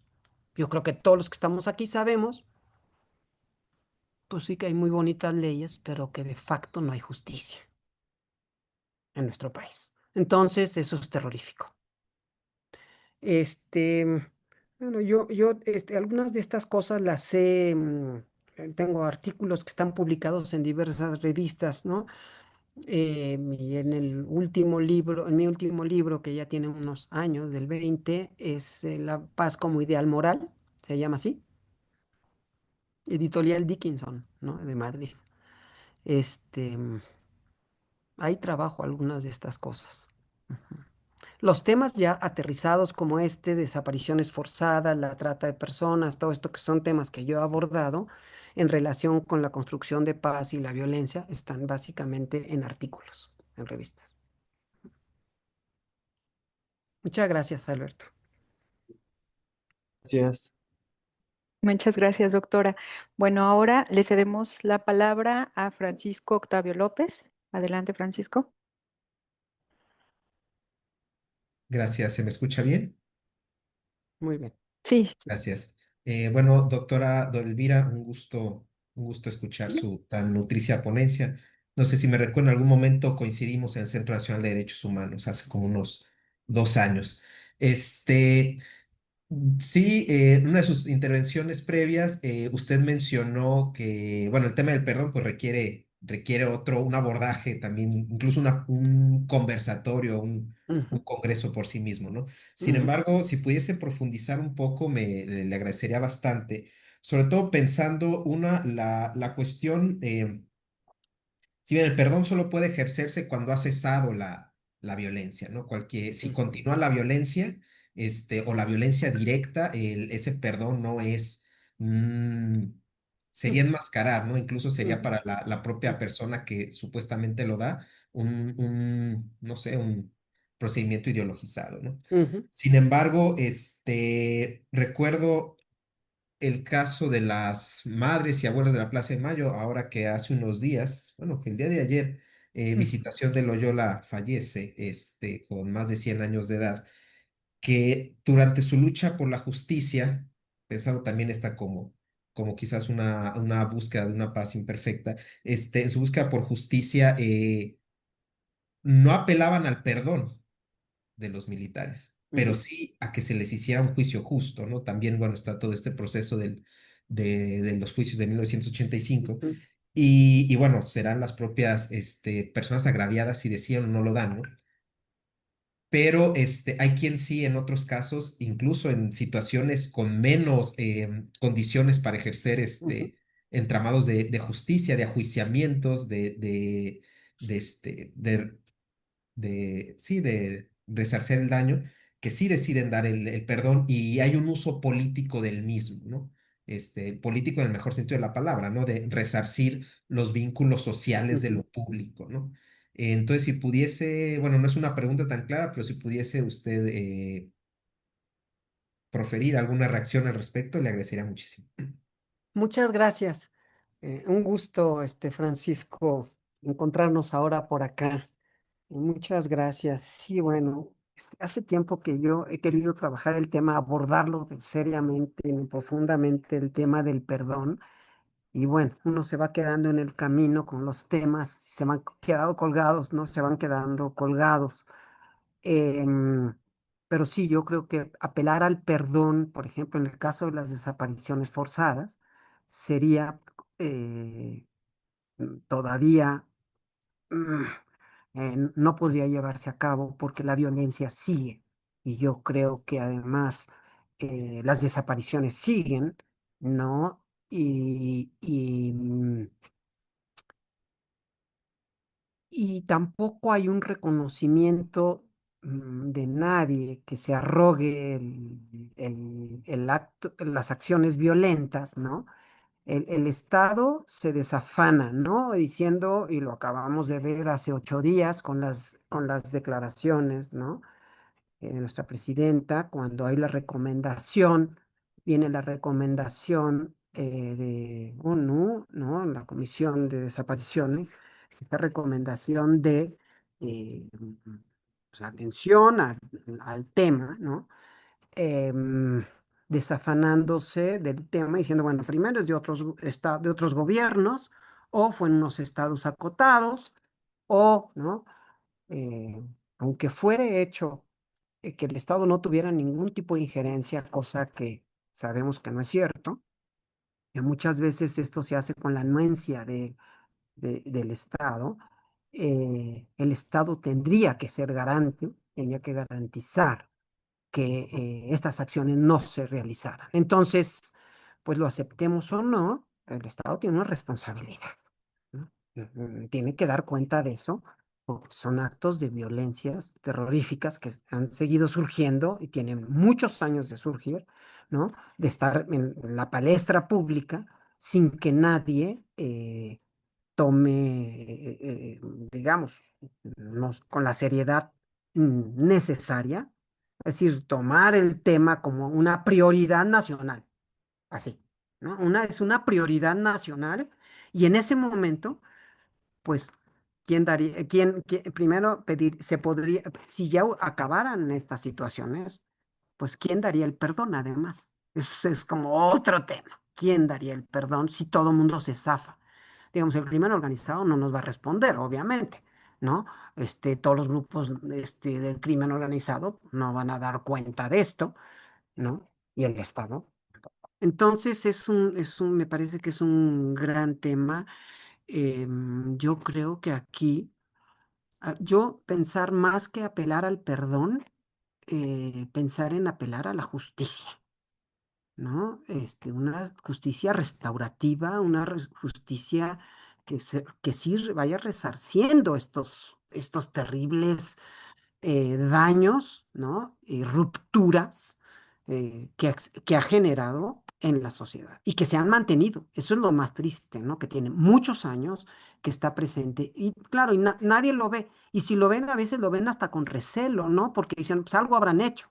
Es como sucede muchas veces con las víctimas, ¿no? Entonces, el trabajo para las cuestiones del perdón en estas cuestiones es complicada. Yo recuerdo estuve en un sabático en Bilbao, que se llevaban a cabo bueno, todavía ciertas pláticas entre los acusados y los familiares de acciones de ETA y todo esto, cómo después de años podían hablar en público de estos temas del perdón y cómo resarcir y tal. Yo creo que también la cuestión del primero, ya habían acabado todas estas agresiones de ETA, entonces efectivamente, como lo decías tú muy bien, ¿no? Ya había cesado esa violencia, entonces venía después, a posteriori, ¿no? La búsqueda de, pues, el resarcimiento de retejido social, porque había habido una ruptura, como todos sabemos, ¿no? Aquí el caso de las desapariciones, pues, vamos, quienes participan son grupos, no gente en general de la sociedad, digámoslo así, son grupos o gente que se beneficia estando en puestos que se benefician sobre todo económicamente, porque todo esto redunda en beneficios económicos. No solo, pero sí, en muchas ocasiones. Entonces, en cuanto al perdón, pues no tengo mucho más que decir, la verdad. Yo creo que es un trabajo a hacer, creo yo, y pensar mucho, ¿no? Pero yo sí creo que aquí el clamor es de justicia. Antes quizás que el perdón, la justicia. No sé qué vaya primero, pero me parece aquí al menos tendríamos que apelar hoy que continúa la violencia, una exigencia de justicia. Podríamos debatir mucho sobre esto, creo yo. Muchas gracias, ¿eh? Muchas gracias, doctora. Y es que ahí hay muchos temas mezclados, ¿no? Porque Ujú, parece que el perdón es como más en un ámbito personal, ¿no? De cara a cara, ujú, que puedas ujú, ujú, como ujú, realmente implica todo el ámbito, incluso el ámbito privado, ¿no? Y ujú, cuando hablamos de este tipo de problemáticas, estamos también mezclando como no solamente lo personal, sino también el ámbito público. Entonces ahí sí, se me hace muy interesante la propuesta que hace acerca de la justicia, restaurativa, ¿no? ujú, ujú. Bueno, tenemos otras dos preguntas, que creo yo que por el tiempo serán las últimas. Una es de Fernanda Rocha y la otra es de Said. Entonces, les pido, Fer y Said, que hagan las preguntas y después la doctora responde. Si le parece bien, doctora, ambas para ir Correcto. cerrando. Muy bien. Ok, muchas gracias, doctora, por la conferencia. Mientras escuchaba y tomaba notas, pensaba en que la paz, o para que la paz urgente florezca desde las comunidades, asumo que no basta con la voluntad. Entonces me preguntaba, ¿cuál sería aquel conjunto de habilidades o prácticas que se requerirían para permitir el surgimiento de esta paz? Muchas gracias, Fernanda. Sí, bueno, hay bastantes elementos, ¿no? Que tendrían que estar presentes, ¿no? En estos marcos. Em, Virtudes para la construcción de paz, digámoslo así, ¿no? O acciones para la construcción de paz. Ahí podríamos sí ver, ¿no? Por ejemplo, levantar la voz que implica con el coraje, ¿no? Y por eso yo hablaba de la indignación, porque la indignación nos impulsa a no quedarnos callados y desde ahí entonces ver qué vamos hacer juntos, ¿no? Ahí creo que el diálogo, el habla, pero es el diálogo también, me parece que es fundamental. La escucha me parece que es fundamental, ¿no? Porque hay muchas veces que son diálogos sordos, de sordos, ¿no? O monólogos, ¿no? Intercambiados. Este, y la responsabilidad, por ejemplo, ¿no? Que sintamos ante lo que está sucediendo. Y yo creo que ahí, hijo, ahí tendríamos que hablar de otro tema que implica la responsabilidad colectiva, ¿no? Una responsabilidad intersubjetiva. Me parece a mí que es un elemento que uno tiene que considerar, ¿no? Entre, digamos, muchos otros que podríamos, sobre lo que podríamos hablar aquí. Por ejemplo, hay un libro de Virtudes para la Paz de Xavier Echeverría, de la Universidad de Deusto, que él ahí va planteando, ¿no? Algunas, si es lo mismo la convivencia o la coexistencia o cómo llegamos a la concordia, ¿no? Etcétera. A través de qué virtudes, y él va señalando algunas de estas que yo he comentado aquí, ¿no? Pero él abunda mucho más. Así es que yo claro que es un trabajo conjunto que tenemos que hacer, pues, de abajo, ¿sí? Entre nosotros, entre la comunidad, a través de eso. Si no aprendemos ni siquiera a escucharnos, ¿no? El respeto a la alteridad, por ejemplo, es otra virtud, el respeto, ¿no?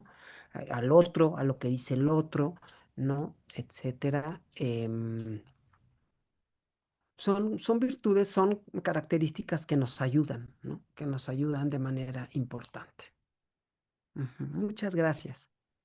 Muchas gracias, doctora. Uciel. Sí, gracias, doctora. Eh, Tratando de darle continuidad a algo que planteó en la respuesta de mi pregunta anterior, usted resaltaba la situación de El Salvador, ¿no? Entonces me dejó pensando que si bien, o sea, El Salvador con Bukele tiene unas políticas de totalitarismo disfrazadas de control, ¿no? Sin Correcto. embargo, estas prácticas son aplaudidas por Estados Unidos porque se inscriben en la misma narrativa. Ujú. México tiene conflictos internos que son innegables, pero son utilizados por por la narrativa norteamericana como una excusa para la intervención. Entonces, sabiendo que el narcotráfico es financiado, es armado y es usado por el imperio para desestabilizar naciones, tanto institucional como socialmente, mi pregunta es, ¿cómo podemos contrarrestar esta narrativa desde esta postura de una paz urgente? Ya que, digo, no se trata de negar la problemática que tenemos al interior del país, sino evitar que sea instrumentalizada para vulnerar la soberanía mexicana. Muchas gracias. Sí, bueno, en primer lugar, pues escuchar nuestras propias narrativas y no las narrativas importadas, ¿no? Lo que pasa es que, claro, las redes sociales son tan potentes que la gente ya no discurre de si son las narrativas, propias o son las narrativas, que vienen de sabe Dios dónde, ¿no? Estas narrativas del imperio, ¿no? Que además esté dominando, y además digo, esto lo hemos visto en México. En México hay unas fuertes impulsos hacia esta derechización de decir que tendríamos que tener a un Bukele para que entonces contrarrestara y todo eso, y eso pues cualquiera que tengamos, yo digo, una mínima sentido crítico humano, pues nos hace, ¿no? A mí me espanta de una forma brutal, ¿no? Porque no son unas cuantas personas, ni son tampoco personas, ¿me entiendes?, absolutamente ignorantes. Es terrorífico esto, ¿no? Y me parece a mí que, claro, pues es lo que Estados Unidos quiere, porque además Bukele es un fiel del norte. Entonces, pues hacerles la tarea a ellos, ¿no? Para facilitar esta cuestión. Y por supuesto que Estados Unidos va a utilizar el argumento del narcotráfico sobre texto de cualquier cosa. Pero aunque no lo tuviera, haría lo que se le pegara la gana. No necesita el pretexto finalmente. Claro, el pretexto es muy bueno y mucha gente seguramente dirá, porque en las redes sociales esto, aparece, ¿no? Que ojalá que nos ayudaran porque pues somos tan, ¿no? absurdamente inhábiles de poder solucionar esta cuestión, ¿no? A ver, quienes también tenemos un poquito de frente, pues sabemos que esa ayuda, bueno, pues no es ayuda, es una forma de dominio total, no hay más, ¿no? Pues que ahí sí, por eso con más fuerza tenemos que pensar en construir esto desde nosotros en un diálogo potente, incansable, ¿no? En una forma de formas de acción, un poco así como diría Gandhi, como han dicho muchos filósofos, como aldeas oceánicas, ¿no? Y entonces ir construyendo así, juntarlo y bueno, que puede ser a lo mejor imperfecto, puede ser, sí, pero yo creo que esa sería la forma, ¿no? Es decir, como tú me podrías decir, bueno, ¿y cómo conjuntarías esas voces? Bueno, vas haciendo pequeñas aldeas separadas, quizás oceánicas, y después las conjuntas, ¿no? Son muchas propuestas que han venido también de México, desde los pueblos originarios, por ejemplo, ¿no? Empecemos desde pequeñas, Yasnaya Aguilar lo ha dicho con toda claridad, ¿no? También funcionemos como pequeños grupitos y después construyamos a través del habla, porque ella habla sobre todo de la cuestión del lenguaje. Este, pues es como pienso yo que podría hacerse esta paz surgente. Son procesos que, claro, no son los procesos que hoy día se buscarían la gente, ¿no? Que busca que sean inmediatos, así. No, obviamente eso no va a ser. La reconstrucción del tejido social va a ser lenta. La reconstrucción de los constructos de paz son lentos a mediano y largo plazo. No, no son para hoy. Tienen que ser, uno tiene que tener ahí, sí, la esperanza, ¿no? De la resistencia articulada con la esperanza de que poco a poco hagamos, ¿no? Y la resistencia, el mismo Gandhi diría, activa. Tenemos que estar ahí resistiendo activamente, actuando. No hay más, no se lo podemos dejar a nadie. No le toca a nadie, nos toca a nosotros. Ahí sí yo creo que podríamos dar respuesta. Y bueno, pues el imperio va a seguir pataleando, diciendo que lo necesitamos, que por eso él va. Sabemos también que él es parte del motor, ¿no? De estos ilícitos, porque también son los que se benefician de manera importantísima, porque no solo la corrupción no solo está acá, eso lo sabemos también, y los beneficios de todo tipo también están allá. Ujú. Muchas gracias. Muchas gracias, doctora. Pues creo que ha sido un excelente cierre para esta conferencia. De verdad estamos muy agradecidos con usted, con su presencia, con lo que nos comparte. Y bueno, pues con esta construcción activa, ¿no? Que también es precisamente esa la idea, pues, de este encuentro, que podamos pensar, pero también en este pensar hacer, ¿no? Que el pensar es hacer, pues, y también Así es. como bien dice, pues plantearnos el hablar, ¿no? El dialogar y el construir esta paz urgente Así en es. espacios como estos, pero también en nuestra actividad cotidiana, ¿no? Entonces, de verdad, le agradezco mucho haberse tomado el tiempo para darnos esta conferencia inaugural. Y bueno, pues bueno, también la doctora Irene por ahí comentaba que tenía que salirse, pero nos dejaba un comentario en el chat que decía: enhorabuena, querida doctora Elvira, por esta magistral conferencia. Siempre es un lujo y una fuente de aprendizaje escucharte. Entonces, bueno, ya estamos aquí creando espacios compartidos. Muchas gracias, doctora. Muchas gracias. Les Pues, pediría un aplauso virtual. ¿No? muchas gracias a ti, Ángela, por coordinar este seminario, ¿no? Este congreso, en el que estaremos ahí escuchándonos. Y muchas gracias a todos los presentes, gracias por este diálogo, porque eso es quizás lo que más enriquece y abre, ¿no? Posibilidades para que uno siga pensando mejor, con más claridad. Gracias a todos, todas, Gracias, todos. doctora. Un Gracias. abrazo. Igualmente. Y los invitamos a los que están siguiendo la transmisión en Facebook, pero también los que estamos conectados en la liga para nuestra primera mesa. La siguiente mesa nos conectaremos a las 12 en punto, que es la mesa 1, Geopolítica de la Interdependencia, Justicia Global y Decolonialidad. Entonces, los vemos en un momento y les agradecemos. Una parte importante para los asistentes que quieren su constancia, les voy a pedir que al inicio de cada mesa escriban su nombre completo, por favor, en el chat para nosotros tener el registro, y con el 80% de su participación tendrán la constancia. Muchísimas gracias a todos y nos vemos en un momento. Muchas gracias, doctora.